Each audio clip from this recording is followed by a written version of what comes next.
Welcome to Pop Culture Retro, which was recently voted the 15th best podcast by the residents of the Golden Years Retirement Community in Boca Raton, Florida. Each show, we'll revisit some of your favorite pop culture memories with insider and outsider perspectives. Now, please help me welcome your hosts, Ike Eisenmann and Jonathan Rosen. Hello, and welcome to another edition of Pop Culture Retro. I'm one of your hosts, Jonathan Rosen, along with Ike Eisenmann, and today we are thrilled to welcome the director of several classic films, including Beethoven and Jingle All the Way, a writer and producer for many sitcoms, including Happy Days, and author of the fantastic book, My Life and Toys. Please help us welcome Brian Levant. Brian, thanks so much for joining us. It's my pleasure, guys. Love what you do. Well, I want to start. You've been involved with so many things in your career, and we're going to try and hit as many as possible. To start with, you grew up in Illinois, and I read that you had an interest in making movies very early on. My first sentence was a bastardization of Howdy Doodie's opening. Say, kids, what time is it? And my first sentence was, say, kids, what time he is. I was born about the same time as Little Ricky, and I Love Lucy, and my mother was a huge film and television fan, and she had a kid like every 20 months for throughout the 50s. I'm not kidding, and so she really didn't have. There was really no supervision of my TV time, and I was really a junkie. I absorbed it, and growing up watching every week Jack Benny, Bob Hope, Red Skelton, Jackie Gleason, Sid Caesar, Soupy Sales, it had a tremendous impact on me, and it really guided me to media. I started making films when I was 10 years old. Wow. And I always fancied myself as a writer. I submitted my first jokes to kids' TV shows in Chicago in third grade. And, I was always, I was the editor of the Temple newspaper, the Camp newspaper. You can laugh about the Camp newspaper, but I was the editor of the Wednesday Totem Pole. NPR's Scott Simon was the editor of the Sunday Totem Pole, and the guy who preceded us ended up winning Pulitzers is the managing editor of the Philadelphia Inquirer. So this was a job for people who are serious, and I had a TV show in high school, and I did my best to cobble together a pretty good education in media. I started at the University of New Mexico and quickly went through every film and video course they had, and did a couple summers at the Art Institute of Chicago, went to Cal Arts, went to Arizona. And as soon as I graduated, my then girlfriend, now wife of 48 years, we moved out here, and with a spec script for the Bob Newhart show in hand, and within months I was earning money writing for the National Lampoon for David Steinberg. Wow. Started selling stories to the Jeffersons, a late Danny Thomas vehicle, The Practice, and finally, Steve Zacharias, who is the older brother of a very good friend of mine from home, took me to play basketball at Gary Marshall's house. Gary had a Saturday morning game for like 40 years, where literally, the first time I was there, James Caan and Elliot Gould, who were probably number 1 and 2 at the box office at the time, were there. But it was where movie stars and pro athletes and electricians and writers would trade elbows. It was a pretty, and I played, and I guarded Gary, even though he was like 6 inches taller than me, and I blocked a couple of his shots. And after the game was over, he waddled up to me and said, "So what do you do?"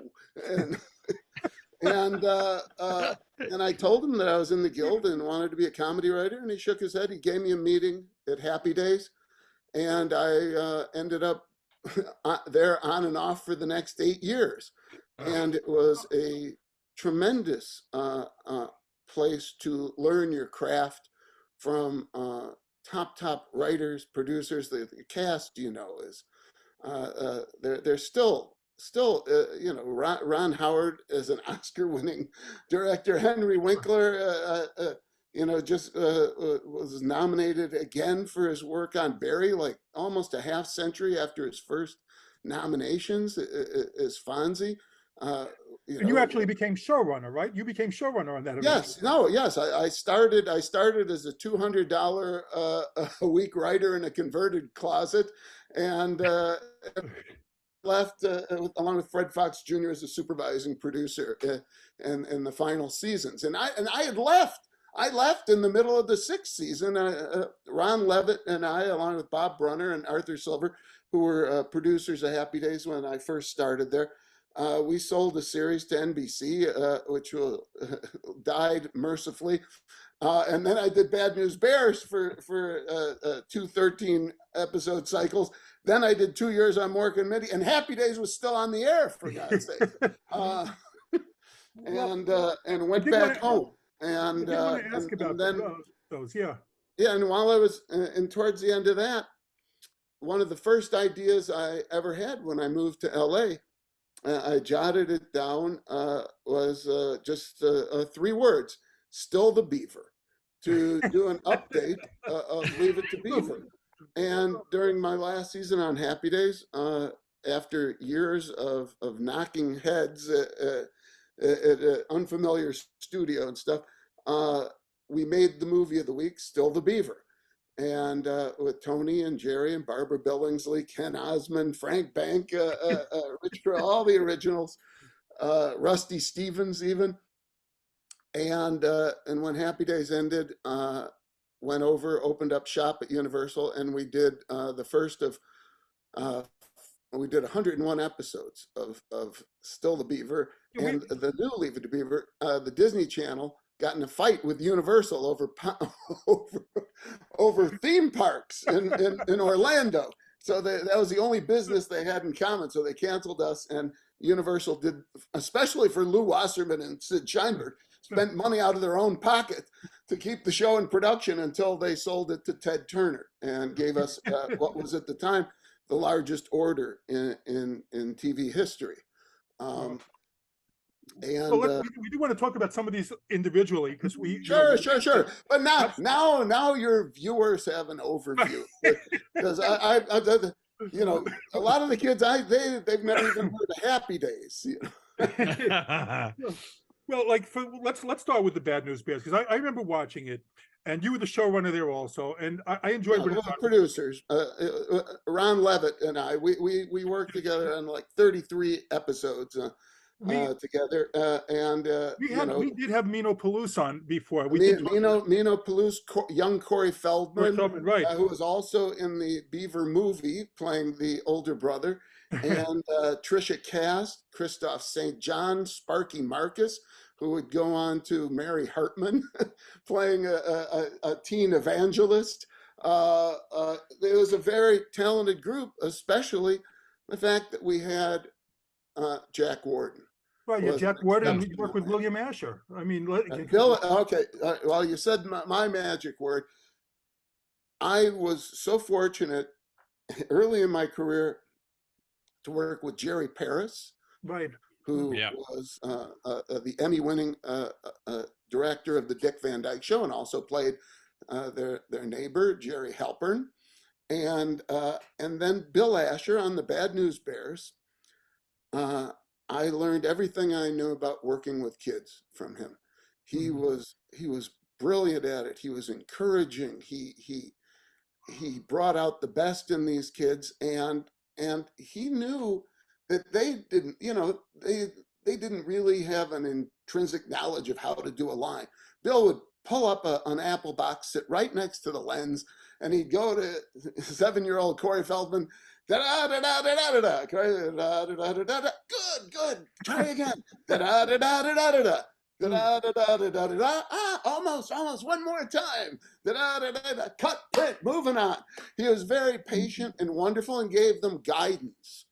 And he was a terrific filmmaker and a wonderful, upbeat guy. I don't know how, but I think I've watched every episode of Bewitched through both husbands and both Mrs. Kravitz's. Yeah. But I mean, those were some talented kids you had. I mean, people don't.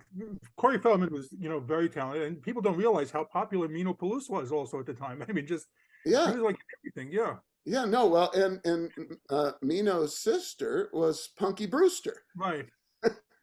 And her mom was she was a great caterer, Sandy Palouse. She did my 30th birthday party. Oh my gosh, that's incredible. And you started talking a little bit about Jack Warden. Can you talk a little bit about him? Yeah, no, what I remember most about Jack was, he had a lot of trouble remembering lines. And so he'd nail something, and then the kids would botch their end, and he'd have to do it again. and it was a lot. It was almost Gleason as just holding, God damn it, you kids. But then at the last rap party, him and Jack Swain, an old tough DP, they're sitting at their table drinking whiskey and crying, the kids, I'm gonna miss the kids. Then I was very fortunate to work with Jack on my first feature, Problem Child 2, where he played John Ritter's father. And we did Problem Child 3 for NBC, but Jack was in it as well. And just a tremendous talent and a great man. And, but once again, he always had trouble with lines. I mean, every time I worked with him, and it was into his 80s, it got a little worse. But at the same time, you watch a Woody Allen movie and he's doing 3 pages in a single take. What does Woody Allen have that nobody else has? Tremendously talented, yes. Gosh. Yeah. Well, you mentioned Mork and Mindy, which is, of course, a monstrously huge show. And you worked primarily during the 4th season. Episodes, or we remember that Mork began on Happy Days. Right. Scotty Marshall, Gary's son, in 77, Star Wars was big. He was 8 years old, and he said, Dad, put a spaceman on Happy Days. And Gary, oh, okay. The kids want spacemen. We'll give them spacemen. So he comes in, and Scotty had an idea. And that's when everybody at the writer's room went, oh, God, what's this? And let's put a spaceman. We literally drew straws to see who would be forced to write this debacle. And Joe Glauberg lost and wrote the episode and retired shortly thereafter. And it was, as predicted, going to be a disaster. No one wanted to play the part. 2 people came and went on Monday and Tuesday of that week, and they put out an SOS call to every agent in town. And I forget his name. I think he was at William Morris at the time. Said, I got a guy who does an alien as part of his act. And they sent Robin over. That was at like 10:30 on a Wednesday morning. And Robin read for Ronnie Hallam, the associate producer, and Jerry Paris, our director and producer. And Jerry, without even making a deal, he just grabbed him and brought him to the set. And his talent was so, you couldn't ignore it. It was monstrous. And the Happy Days cast was unique, I believe, in the fact that someone would walk onto their set and rather than say, what is this guy doing? He's get him out of here. They gave him the stage and they let him lead. And the result that first run through was staggering. what we saw from Robin and from the cast, because they had to work a little harder to keep up, and everybody walked off that stage saying the same word, spinoff. And and what they did was take a pilot that Brunner and Silver had done the year before, Sister Terry, with then model slight actress Pam Dauber, and they literally did a split screen and said, "What happens when this down to earth girl," and there's shots from Sister Terry, "meets this out of this world alien." Mork and Mindy, they'd never met until they went to Boulder to shoot the main title. Amazing. And yes, it was a tumultuous show. You know, that's no secret that Robin was running wild. His fame exploded. He was out on the town every night. There was a lot of drugs involved. His poor wife, his first wife Valerie, confided to my wife once that they would spend their Saturdays driving around paying off 5 figures to drug dealers all over town. Oh my gosh. But I came on in a few episodes into the 3rd season. Gary asked me to come aboard because the spaceship was taking on water. The network had just made them throw out their next 7 scripts, and there were people at ABC who were trying to make a reputation by stomping on Mork. And after they'd moved it to Sunday night, opposite All in the Family, and took a big hit, they moved the show back. They tried to change the cast and make it more demographically appealing. All these things backfired, but you know, just give him the stage, man. That's all he needed. That's what we're going to ask you. It's there was a lot of network meddling going on then at the time. And I mean, they harassed you constantly about changes. You know, there is always someone on every production I've ever been on who likes to start a fire and then run in with a bucket to take credit for putting it out. And there were people like that at ABC at the time, and Gary, you know, really had removed himself from the show after the first 8 episodes. And if you look at the first 8 episodes, they're amazing. You know, where he brings somebody back to life, where he falls in love with a mannequin, where he made himself old to give Mindy's grandmother some company.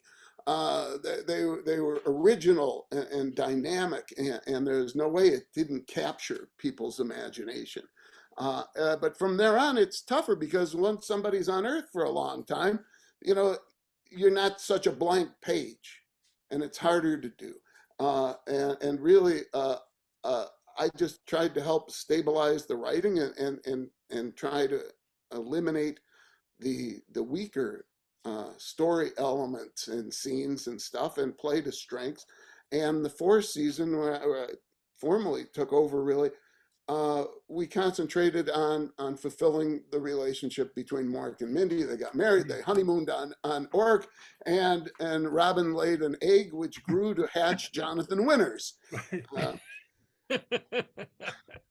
And you know, that really tested Pam Dauber's good spirits. You know, we used to, you know, like, you know, when you have a little kid, you come on in bed in the morning with mom and dad, and we do those scenes, and the two of them would be farting under the blankets and pawing her. And oh my god, it was a lot of fun, but great comedy. And my biggest regret from there is that I wasn't smart enough to say, keep the tape rolling, when between scenes Robin and Johnny would entertain the audience. And you know, by the end of the season, after doing 22, 24 episodes, they had great material. This would have been the best double comedy album of all time. It's not like there weren't microphones there. Just swing it over and just keep the tape rolling. I don't know why no one ever thought of that. It was just, it kills me. Amazing. Yeah. Oh, absolutely amazing. So now you go on to create Leave It to Beaver, featuring the Well, original cast. let's put it this way. Try to continue the work that Bob Mosher and Joe Connolly Right. did from 1957 Yeah. to 1960. 234 episodes, quality writing. And what people don't really realize about Leave It to Beaver, which was a writer's show, was the strength of their staff and how they spread out. That you look at 1960, when you have Andy Griffith's show starting. The head writer on Andy Griffith was formerly the story editor on Beaver, Bob Ross, who stayed with the show all the way through Mayberry RFD. George Tibbles was their head writer. He created My Three Sons and stayed with it for 13 years, whatever they did. You had Harry Ackerman, who was the original executive producer of Beaver when it was on CBS and sponsored by Remington, I believe. And he created Dennis the Menace for CBS. So, their influence on family television is really kind of underestimated, and I think that the older I got, the more I respected their writing, and these guys were hard drinking, tough guys for writers, who used to go to the tail of the cock on cold water for lunch every day and get loaded on scotch and come back and write a script in 3 hours and shoot it on Monday. Jeez. They were good. Days. They were good, and I, and sadly, Mosher had an aneurysm in like '66. Right after Beaver, they did the Munsters. They also did like 7 or 8 other series, and then right after Beaver and the Munsters ended, Joe Connolly wrote the last Elvis movie, A Change of Habit, with Mary Tyler Moore. And then he suffered an aneurysm. He survived, but he was never quite the same. Although, interestingly, when he wrote letters to his 7 children, who inspired so many of the stories on the series, he lived in his writing. He wasn't the same person, but there was part of him that really survived and was a great underrated talent. And I don't know why they're not in the TV Hall of Fame, along with the other people who's, how many shows from the 50s are still in there? You got the Honeymooners, you got the Twilight Zone, you got Lucy, and you got Beaver, and that's basically it. Wow. Well, one ask about a fun series that you created that it still has such a huge following. My Secret Identity. I never. It has a following. Yes, it does. I see fan pages for this. I never got to watch it during the first one, but I did see it on the Sci-Fi Channel with Jerry O'Connell, who at that point had already been in Stand By Me. Right. How did that develop, and some of your memories? Okay, Robert Harris, who had been the head of Movies of the Week at Universal when we did the Beaver movie, and ascended to become the head of television division, said, "Can we do something kind of like with a scientist, and kind of like Back to the Future?" And I said, "Well, I don't want to rip that off, but I was a comic book kid, and I always believed that everybody who ever read a comic book really wanted to be a superhero."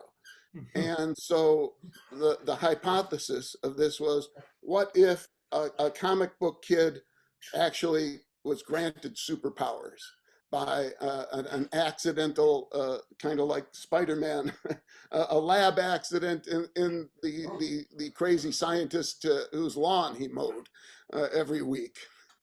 And we sold it to Brandon Tartikoff at NBC as an hour show. And I wasn't getting very far writing it on my own, so I brought in Fred Fox, my Happy Days and later Beaver writing partner, and after they decided that they'd rather have the greatest American hero than a 12-year-old. I think Tartikoff, saw a greater demographic sweet spot there. But Universal liked the show and arranged for it to be their first syndicated series. And unfortunately, it was produced in Canada along with Scholastic Productions, and it aired initially on the CBC, and was syndicated in America, and it won the International Emmy in 1989 as the best young people's series, and was nominated for several other Canadian awards. But unfortunately, I only worked on the pilot. Beaver was still in production. I had a very young family at the time, and I wasn't going to go traipsing off, to Toronto in the winter. But I liked the show. We remained friendly with Jerry O'Connell all these years. And I'm glad that there's still interest in it. We tried to actually do a reboot last year with Jerry as the professor, and get a new kid, and no one was interested, sadly. Wow. Well, so okay, now you go on to your film directing debut with Problem Yes. Child 2, as you've mentioned, with John Ritter. So how did that come about? And even though you directed TV, was it intimidating to now be in charge of a movie? Well, the best part of my Beaver experience was the fact that I really had to be more than a writer. I started directing. No one would hire me as a director until I could hire myself. And Beaver was a challenging show economically. We had big ideas and giant set pieces and a large cast and a very small budget. And learning how to get the most out of that, how to marshal your resources, was a very important thing I learned that prepared me for features. Also, having to do so much of my own post-production, and being much more involved in the editing and the sound and the music. These are all tools that came into play there. Plus, so Problem Child 1 was very successful. However, it was a bit of a production disaster. They basically reshot most of the movie. And Problem Child 2, they had a release date before they had a script, and they wanted to make sure that they had a movie to show on June 4th, 1991. Hollywood. And I was actually I was doing a show that I did not like being on at all, and wanted out. And my assistant's husband was in business affairs at Universal, and actually came up to me on a shoot night. It was the same night my father died. And he said, "I know this is a bad time, Oh my God. but they're looking for a TV director for Problem Child 2. And I've told this many times, but once in a while things really line up. That they had a lot of problems with Michael Oliver's family. I don't know what they were, but I wasn't going to have any trouble with Michael Oliver's family, because I had cast his older brother as the little boy that Fonzie adopted in the last few episodes of Happy Days, and had the show continued. He would have been a regular on the series. John Ritter wasn't all that happy on the show, along with Amy Yazbek, who he was in a relationship with, and now is his widow. And that year at 20th Century Fox, I'd done 2 pilots for John's company, and one of which was shot and starred Peter Boyle and George Newbern and Amy Yazbek. And so he knew me, and I think he trusted me to a point. I think that Henry Winkler put in a good word for me, as I think Ron Howard did, and that was an Imagine film from, Ron's company. Jack Warden, I had done the Bad News Bears with. Wow. And they wanted to shoot the movie in Orlando, where 2 years before we shot our final season of Beaver. We opened the studio, we trained crews, we set protocols, and I knew the area, and that's where we shot it. So all these things came together very nicely, and it was a tough post-production schedule, but it wasn't that much different from what I'd been doing Beaver. Sure. Doing big set pieces, juggling kids' hours, and trying to get the most out of a small budget in a location that I was familiar with. And before we'd even finished it, they were having a lot of trouble on Beethoven.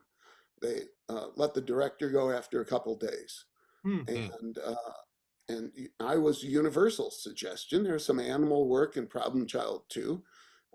And that was pretty easy because on Beaver we had elephants, snakes, tarantulas, dogs, cats, fish. Seriously, we had every kind of animal, and you learn what you can expect from a trainer, what you can expect from an animal, which is basically very little. And I met with Ivan Reitman and his team on Wednesday. I met with Charles Grodin on Thursday. On Monday, I started shooting with a crew who I didn't hire, who didn't really want me there. Wow. Oh my. And a cast who, other than Grodin, I didn't know their names. But you do now: David Duchovny, Patricia Heaton, Yeah. Bonnie Hunt, Dean Jones. My God. They put together a great group, and Ivan, has a reputation for being temperamental and tough on crews and cast, and he was incredible, as was his entire team. And I'm still very close with a number of them. Very supportive and helpful, and it wouldn't have happened without their help. And Ivan, in his charming way, said, something doesn't work, fix it. And so a tremendous amount of that film was made up on the spot within the framework of the existing scenes. What was Grodin like to work with? Persnickety, as you would expect, but very funny, and my wife is much smarter than I am. Before I had the meeting with him, the night before, she went out and bought his autobiography. It would be so nice if you weren't here. And I was able to say to Chuck Grodin, here's what I hate, and I did everything that he said he hated about making movies. And here's what I like, and I gave him everything he liked about making movies. But he was very good at improvising, and I'll never forget there was one thing where he had to get tough with Dean Jones. What did you do with my dog? And he said, I have no idea how to say that line. I said, what are you talking about? I saw you a million times as villains on Westerns. Just do it like that. And he goes, oh, okay.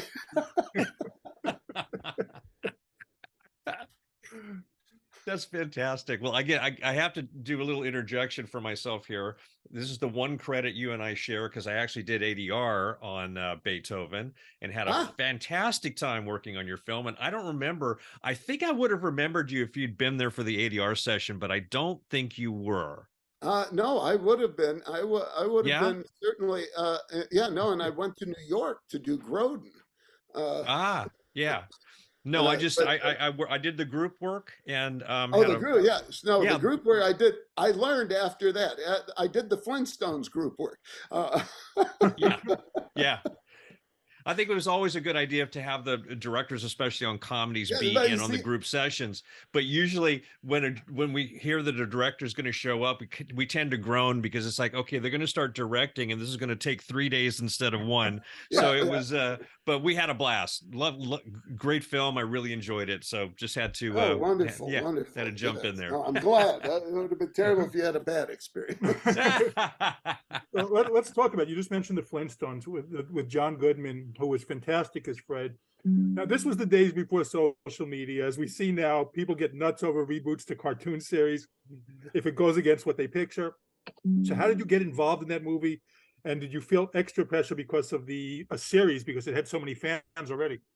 Well, needless to say, when you're 8 years old watching the premiere of the Flintstones, that you would never suspect, like, that like 30 years later, that you would be handed the keys to Bedrock. And a monster fan of the series. It was obvious the originality and the energy were so different from virtually any other cartoon. Uh, and I go back with Hanna-Barbera to their first show, which was on after Howdy Doody, which, oh Christ, now I'm going to forget the name of that. Yes, I'm going to forget the name of that. Rough and Ready, that's what it was. And then Huckleberry Hound, and remember, Yogi Bear was a spinoff from from Huckle. So you look at the Flintstones, which was the first primetime cartoon, which was the first not 5 minute stories, not a one reeler. Right. They were half-hour stories, and although they always said that and they told me. I said, so this is the Honeymooners, right? No, it's Laurel and Hardy. It's Laurel and Hardy, and I think they almost convinced themselves to that. But so I had heard this was after Beethoven. Beethoven was a success, and suddenly I was a movie director rather than just a TV showrunner. And I knew nothing. I did not grow up in this business, and I didn't know what steps to take to try and build a career, or even what you did next after you had a modest hit. And I heard that they were looking for a writer for the Flintstones. And I called my agent and I said, please throw my hat in the ring. But of course, by the time this had trickled down to me, the job was long gone. And I was very surprised when they said, but they'd like to meet with you as a director. And I go, really? So I spent 2 weeks just thinking about the Flintstones and my feelings and my experiences with it, and what I would do. And I met with Kathy Kennedy and Spielberg in his office while they were on the back lot shooting Jurassic Park still. And I guess for the past 4 or 5 years, every year they had struck out in mounting a production. The scripts didn't work. They had John Goodman under contract, and nothing fell into place for them. And I think they were a little more determined. I think probably John's contract was drying up, and they would have to pay him again if they wanted him. So there was a little extra emphasis. Maybe they were willing to lower their expectations enough to meet with me. And I basically, once I stopped stammering, like you would if you were in a room with these people, and I did, honestly. I think I made a pretty good case for myself as someone who had a real feel for revivals and retro television, and wanted to do very much a sitcom on steroids, and bring their world to life. But there was always a group who wanted it to be much more, I don't know, sardonic, much more. Yeah, I don't even know what the word is, but more hip it up, And I saw a show about a suburban family in the early Kennedy era, and that's what I wanted to preserve, was that sense of optimism and the lack of negativity in that world where man, animal, beast all live in harmony. And it was the Garden of Eden, and they went for that. And despite my slim resume, Stephen gave me his crew led by Dean Cundy, the director of photography, who reinvented special effects photography on Back to the Future and Death Becomes Her, and Jurassic Park, the original, before he started working with Janusz Kaminski. And Michael Lantieri, who won the Oscar for special effects for Jurassic Park. These are quality people, and he gave me his two young guys their first producing opportunity, Bruce Cohn and Colin Wilson. 20 years later, they both had Best Picture Oscars on their mantles, and I was still doing adaptations of Hanna-Barbera stuff. And Stephen really wanted me to use the special effects house that he did. Oh Christ, what's his name? Stan Winston's. And after meeting with Stan Winston and looking at the Terminator and everything he did, I didn't think there was enough whimsy there, and I boldly, very boldly actually, said, I think we should give this job to the Henson Creature Shop in London. And it was probably the best decision that I made in the process, because their sensibilities so aligned with the project, and their designs and their puppetry and stuff was just unbelievable. And they're such creative people. So it really is the only collaboration between Spielberg's Amblin Productions, the Jim Henson Group, and ILM, who did all the visual effects for the film. And it wasn't supposed to be a big SFX film. There's only, I thought I just pulled the plug on that. How about someone that? wants you to answer it? Oh, humiliating. There we go. Okay.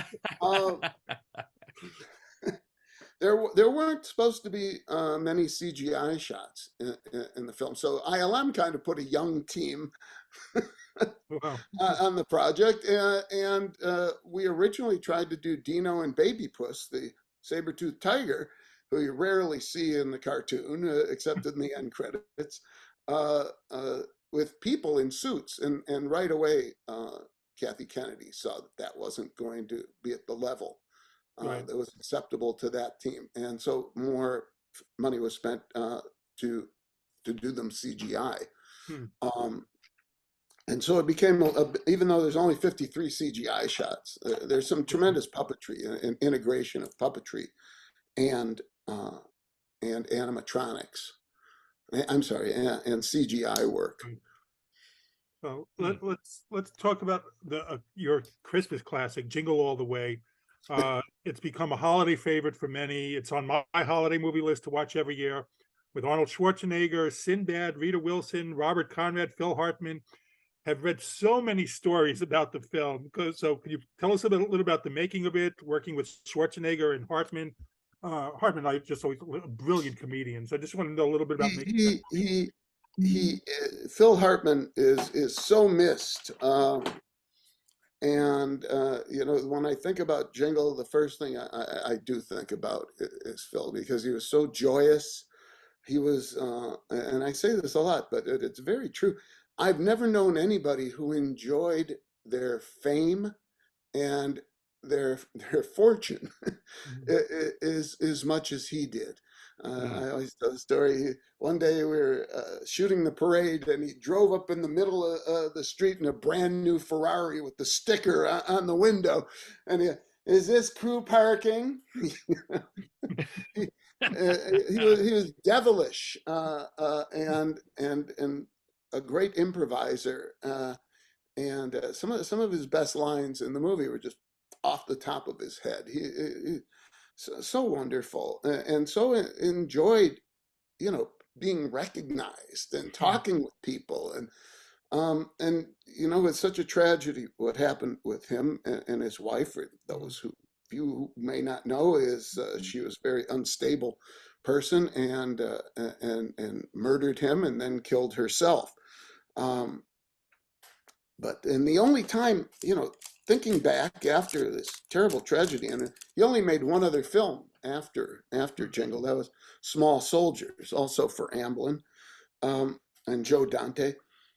But the only way he would ever talk about her was trying to get her involved in activities that he and their kids enjoyed, so that they could be together, and she would be forced, because they all liked it, to be part of their own family, which was pretty weird. But Arnold was is a terrific professional, above all. I've always done better with actors who, like myself, came from a sports background. That Arnold, Cuba Gooding Jr., fabulous, Ice Cube, Jackie Chan. I had many meetings over the years about projects with Steve Martin, and people like that, and people who are much more introspective, more thoughtful, where everything really wasn't based on spontaneity. And I found that my style, which really evolved quite a bit from working with Robin Williams, and opening up your mind to accepting these random thoughts and figuring out how to integrate them into things. And people, whose attitude came, from competition and things like that, were much more willing, yeah, let's give that a try. Rather than, okay, let's think about this for a while. Let's consider that.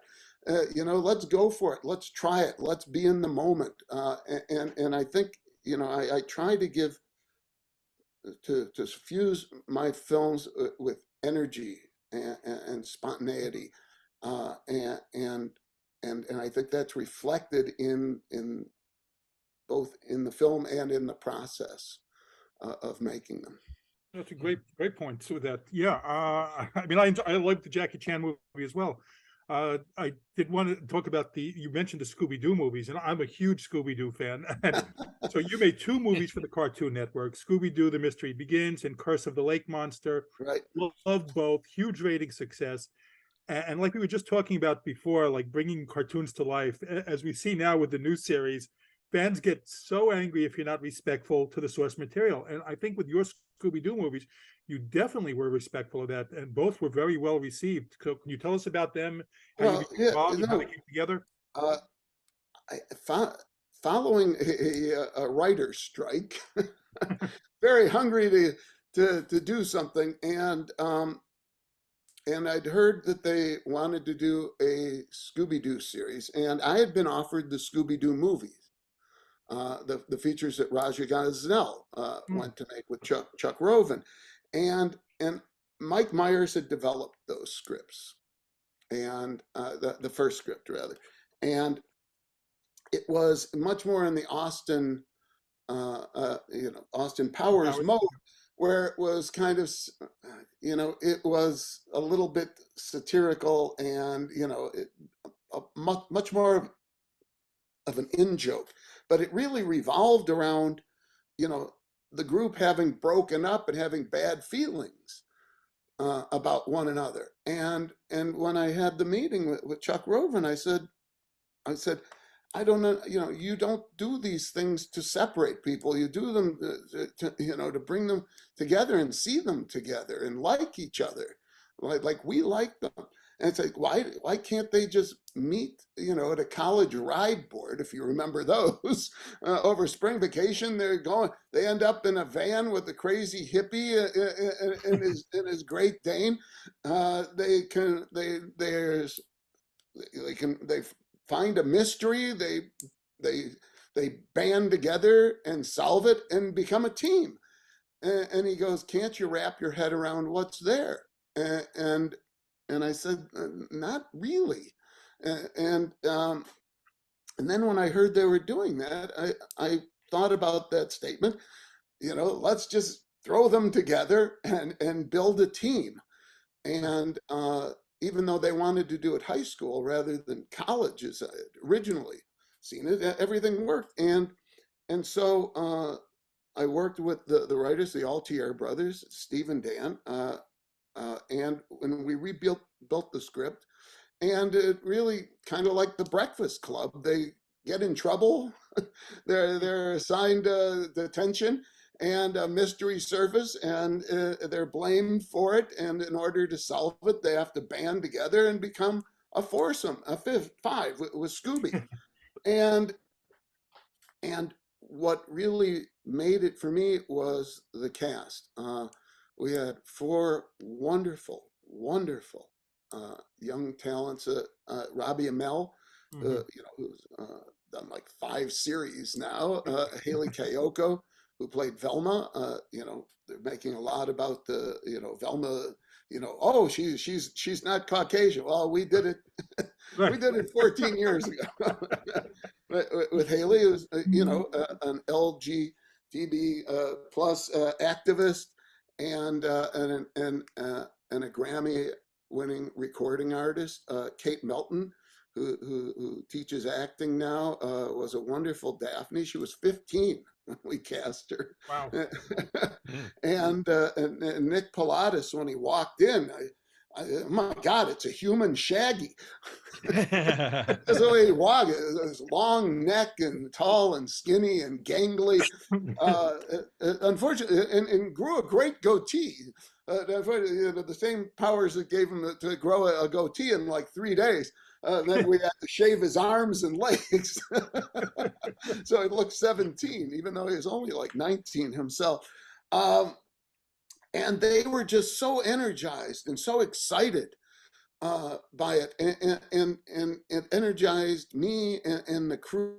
And we had an incredibly productive shoot period. We did like 800-900 CGI shots. We had like 1,500 setups, different camera positions, and we did this in 22 days. Oh, God. And it was a huge undertaking, and we had to work very fast, but we'd rehearsed everything. We spent several days rehearsing every scene with the cast, so that they would know exactly what they wanted to do and what they were needed to do before we ever set foot in front of the camera itself. And that was a huge help and a confidence builder. And so we did the second movie, Curse of the Lake Monster, which we returned to Los Angeles. They had a tax credit if you started somewhere else and you came back.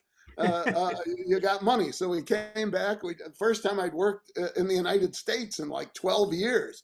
And we had a blast, and it was the second highest rated project ever on the Cartoon Network. The first, Scooby-Doo, The Mystery Begins, is still #1. And we set about doing more scripts. And the Altier brothers and I did one that I'm hoping to one day turn into at least a comic book set, which was, let me see if I can get the title right, Scooby-Doo's Zany Time-Traveling Christmas Adventure in Laugh-O-Rama, in which they discover a photo of themselves in 1890s London, and go back and find that is the H.G. Wells Museum, and find H.G. Wells's time machine and go back to the Victorian era, where Velma had a relationship with the young H.G. Wells, and the Druids were trying to reclaim Christmas. And it ended at Stonehenge with Daphne being sacrificed, and we loved it so much. And then Nat Malden, who I did Christmas Story 2 with, the son of cartoonist, political cartoonist and writer Bill Malden. Mhm. He did a great one where they took on the characters from Irish folk tales. Oh, And we loved the formula that we developed with Brian Grazer, Brian Gilbert, rather, our producer, where instead of somebody putting a mask on and scaring people away, that our formula was we had real people controlling supernatural elements. mhm. And that was our template. And it made it a little bit different, and made the fact that, yes, there were ghosts. Yes, there are monsters. There are witches. There are curses. But, someone's doing it still to profit Right. in one way or another. And I would have loved to continue making those films with that group.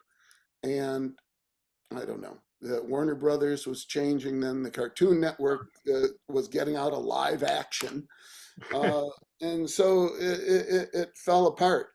But it shouldn't have, Great movies. They were really fun movies.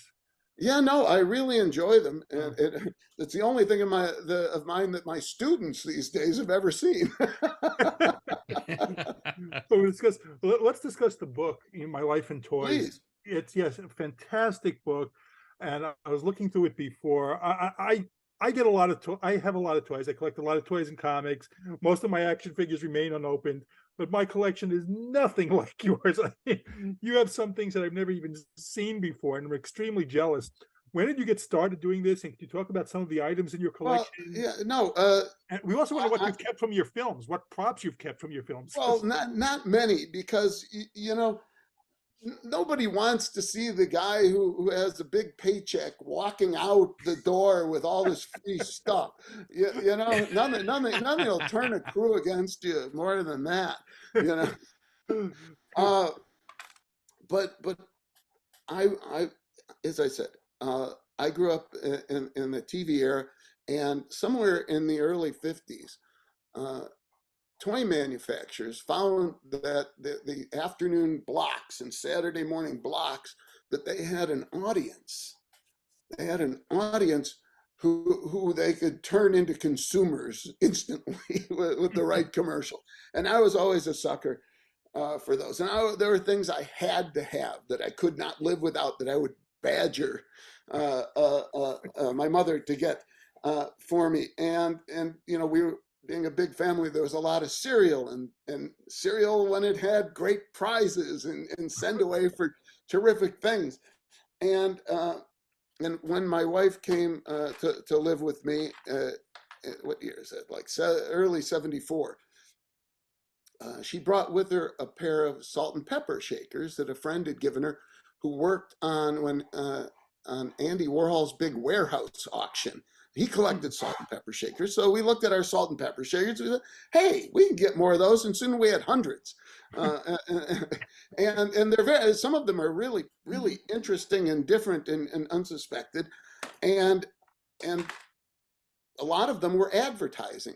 The cool penguins, the Mr. Peanut salt and pepper shakers. And that got us into advertising collectibles, which metastasized into collecting the toys and characters of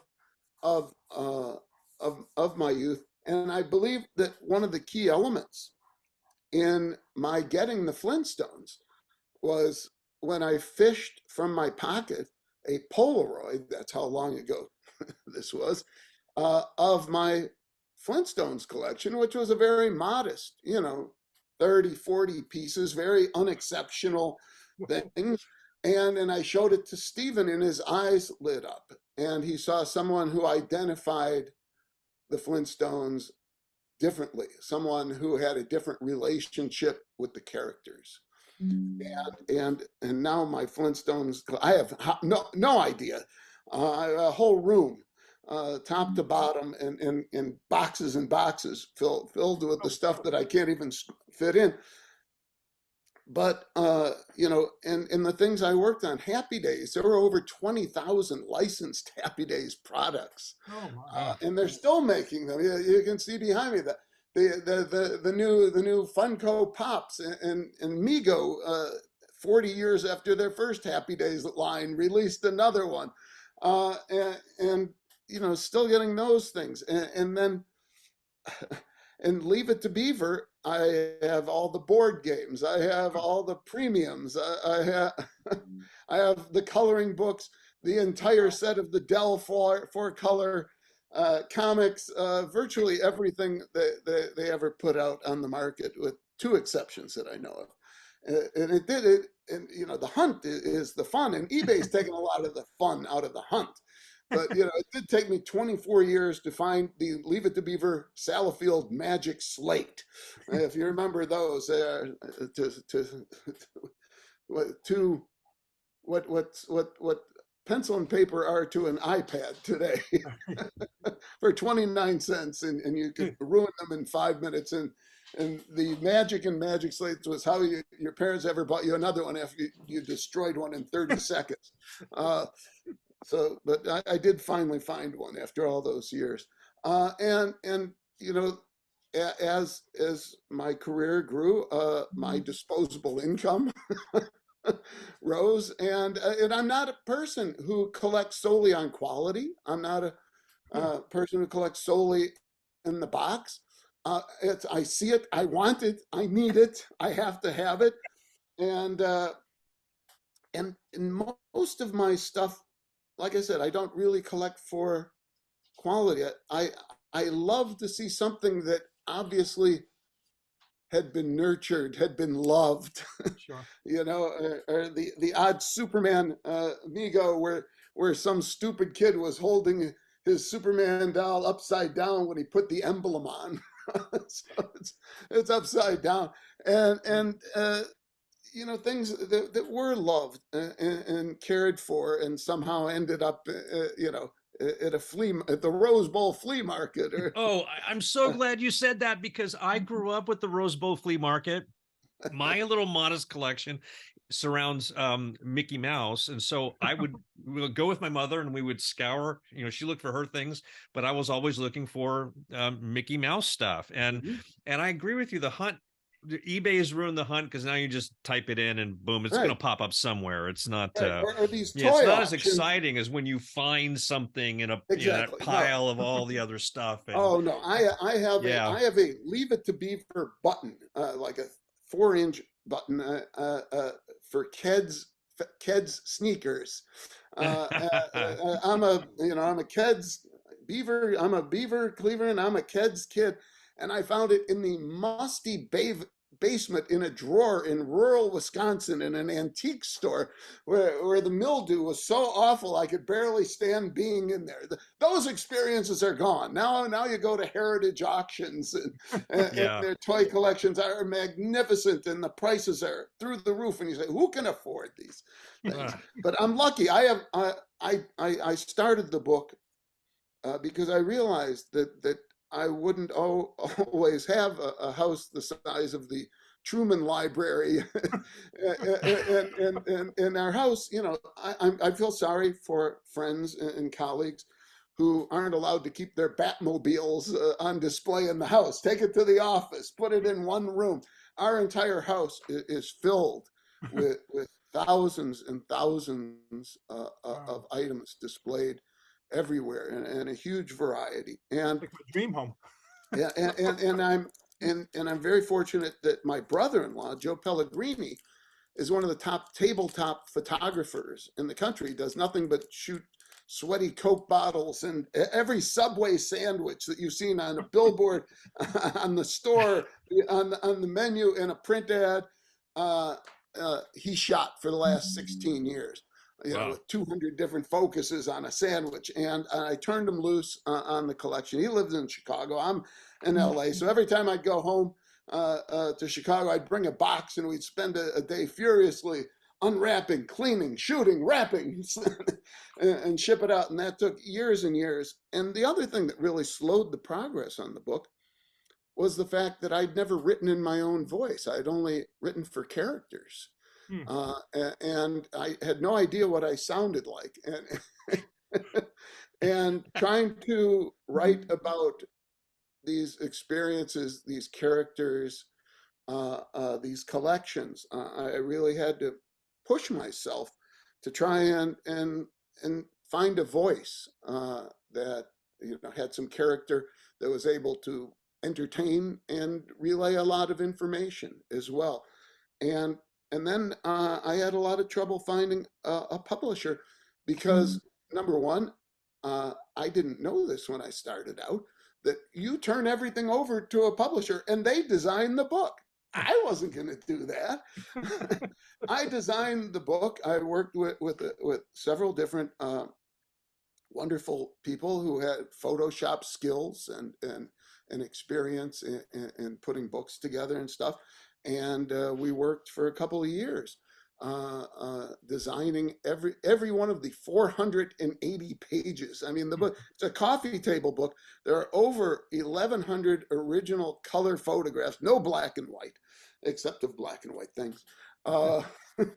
And it's, it's a coffee table, but I say the size of a coffee table. It's almost a foot tall, and just crammed with incredible photos.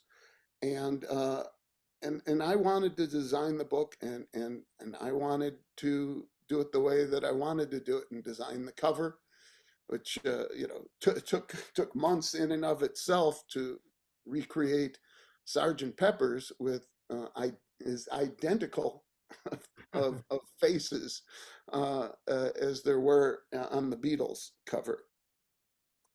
But only you have some toys amazing toys in here. I mean, just like incredible. I mean, just like you have Harold Lloyd toys in here. Yes. No. Well, I have a lot of silent film toys and posters. When I really got serious about film and began to truly discover, everybody knows Chaplin, Keaton, Lloyd, but in those days before video, no one was showing them. And it wasn't until I got to college where I was exposed to their incredible talent and failures as humans in many cases, but it remained a tremendous influence, and the Marx Brothers in particular really pushed me over the edge of ever wanting to do anything but comedy. And I met Groucho once. It did not go well. You can read about it in the book. It's too painful to even talk about. But and I collect a lot of Marx Brothers stuff, and other than for a while they were making Saturday Night Live toys, but there were more toys being made of comedy stars in the 20s and 30s and into the 50s than there are today. That's for sure. But anyways, and so the other problem with the book was that it's so many subjects. That there's a Scooby chapter, there's a Flintstones chapter, it's just 60 pages. That there, stuff on all my animation collectibles. The Munsters, I never did a Munster. I tried to do a Munsters movie. Never got on the same page as Universal, but I collect the Munsters and the Addams Family and Popeye and so many in my collections. And there's a whole chapter just on miscellaneous collections. Well, how long from start to finish, how long did it take you to 11 years. Oh my gosh. Oh my gosh. The pandemic was a great help in speeding the process along. And That's you incredible. become something like of a pop culture go-to guy, right? For documentaries and things, you become like the go-to person. Well, I'm asked to do things like that. I wouldn't know if I'm the go-to person or necessarily the greatest expert on anything in particular. But I do okay at Jeopardy sitting at home. But then again, I'm not deducting for the ones I missed. You also teach courses in sitcom writing and how to pitch to executives. Can you tell us about the courses and how you got started? Certainly. No, and how does someone enroll? Since 1978, I would return annually to the University of New Mexico, where I got tremendous background. For instance, I took the first Hitchcock class that was ever taught there, which was a year-long class, and we saw like 40 out of the then 52 he made Frenzy after that, of the Family Plot and Frenzy after that. So out of 51, we probably saw about 40. And that so extended my film knowledge. And when I started working professionally, I wanted, the people who taught me were still there, and they wanted me to come back and share how I made the jump to becoming a professional and show the work I was doing. And that became an annual thing. And when my daughters went to Arizona, where I also went for a semester, they were in the film program, and I developed the relationships in the department there, which is now in its 23rd year. So 7 years ago, I was speaking at New Mexico, and Kimberly Pinder, who was the Dean of Fine Arts there, came up to me afterwards and said, "Have you ever thought about teaching a course?" And I laughed in her face. No. But when I thought about it, I thought about my experience on Happy Days and how being part of the process illuminated the pathway for me. And so I proposed a class where I would take a small group of students, up to a dozen, and in 40 hours of class week, like a create, develop, write, rewrite, rewrite, rewrite, rewrite, and rewrite an original comedy pilot, and then take it to a staged reading in front of an audience. And it's been a tremendous success. I started at New Mexico and started doing that at Arizona as well. We're in the 6th year now of that class at New Mexico currently. I'm there from Sunday through Tuesday nights. This year we're doing, for the first time, an animated show, a CGI animated comedy. So it's grown, and I also do it at Arizona, and have done it in other places, seminars, taking kids and having them create autobiographical sitcoms. And when you first walk into a room in the industry, it's not like you're 21 years old and so, "Hey, I loved your last picture." No, they say, "Tell me something about yourself." So what creating an autobiographical situation comedy does is a way of telling your life story, of telling the things that provide you with a unique viewpoint, and that you would bring to your work. And when I first walked into a room and saw a bunch of 18 to 21-year-old kids, I thought, "Oh my God, this is stupid. They don't have enough experience." But what I've learned is everybody has a story, and there's been the range of stories that we've done over the past 6 years there. People dealing with disabilities, crazy families, poverty, assimilation, immigration, mental issues, not fitting in. One girl's grandmother was a witch, another one's mother took up with a 30-year-old rapper. Just wild, interesting stories, and then helping them learn how to present their material in a very professional way. And we finish the class. They go on Zoom with people like Lowell Gans and Larry Karaszewski, both two-time Academy Award nominees and Emmy winners like Leonard Rips and Winifred Hervey, people in development, former head of Universal Worldwide TV, Sidney Rhimes, the head of VP Current at ABC Studios. And they listen to them, and they give feedback, and the response has been tremendously positive. And a number of those people are in LA pursuing their careers now, and Oh. it's been very rewarding. Is it something that someone could take online as well, or these courses, or no? We did it's not like open to the public. No. We did them online during the pandemic, which was tough. Not so much in the pitching the autobiographical stuff, but collaborating on a script with a dozen people was difficult. But we did it. We did it, and those readings were very successful. Plus, for the performances that were online, we got to have I could just. We weren't limited to the local student and professional populations there. People like Marion Ross and Lorraine Newman performed in those shows. Amazing.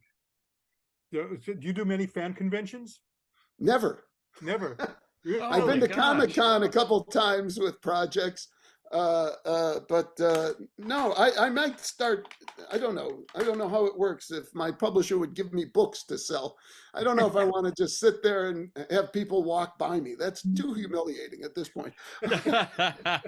Well, it is a very surreal experience because I've done them myself as a celebrity guest, and I often refer to it as the celebrity mall. It's like people are walking back and forth, and if they think you've got something that they want, they'll stop and kind of look at it all and try to form some connection with you, and then other people say, "Oh my God, it's so nice to meet you." So it's a lot of fun, I will say that. So if you have a hook for it, I say go for it. But what are you working on next? Well, to tell you the truth, I have stepped back a lot. I had a decade of nothing but orthopedic surgeries coming from trying to play beach volleyball at a high level for too long, and with slowing down, a desire to do a lot of other things, which is why I'm teaching, which is why I'm doing books. I just had a second meeting on doing a documentary about the life and work of Jackie Gleason. I have a project in development at Illumination Entertainment, the people who do the Minion movies and the Dr. Seuss CGI animated films. And that is a original musical that I sold to them, and it is in development for a while now. Things take a long time in the CGI animation world, but it's being produced in the music written by Pharrell Williams. So I have very high hopes for that project. And there's a couple other documentaries that I'm doing, and Fred Fox and I have a book that's out to publishers now for celebrating the 50th anniversary of Happy Days, which begins next January, and I'm hoping to collaborate on a book. There's a young woman in Kansas City who has what I believe to be the world's greatest collection of Archie comics and memorabilia, and I'm going to see if I can't apply the same kind of techniques that I used to illuminate my own collection on someone else's collection, and create the same excitement and visual interest that way. And that may be a template for doing more like that. How big's your Disney collection? Oh, it's not. No, it's I have a couple cases here and then a bookcase on the other side of my computer. But see, I was what do I want to say, enthusiastic, but I didn't just amass a lot of pieces. I enjoyed picking certain things out that were just kind of meaningful to me, and so it's been fun. But yes, it's nothing like, I mean, looking at yours, it's like I get a little dizzy. Well, and you know something, and that's the way I feel about many other collectors. I do not advertise myself as the ultimate of anything. I collect too many things. As I said, I'm not very concerned about condition. I don't keep them in the box for a while. For years, I would throw the boxes out until I finally got smart. But it's about display. For me, it's about the relationship that you have with these items. Yeah. And and I can't tell you how sometimes I just get lost looking in them, and how you draw inspiration from them in strange ways, just seeing them and understanding why things become successful, and why Mickey Mouse is still so important to our culture. What is it? This is like 80, 90 years since Steamboat Willie, almost. It's incredible. It's incredible. And you hope that the things that you create will have the same kind of recognition and impact on people's lives. And once in a while I do feel that, when people at screenings for Jingle All the Way bring me their Turbo Man to sign. Well, yeah. I think you're right. Here we are 30 years later, and Jingle All the Way is like a regular holiday staple. Yeah, only 26. But yes, it's been incredible because it was a failure, and it has risen from the ashes, and people recognize, like you say, you watch it every year. That I'm stunned how many people do. I'm stunned that there were marathons. I'm stunned that there's so much fan art. I'm stunned that Funko created last year for the 25th anniversary, did a whole line of Funko Pops and recreated the original Tiger toys. And our dream came true, that the toy that we created and helped to design became the hottest toy in America. It just took a quarter of a century to get there. Amazing. Well, what do you got there? What do you want to show?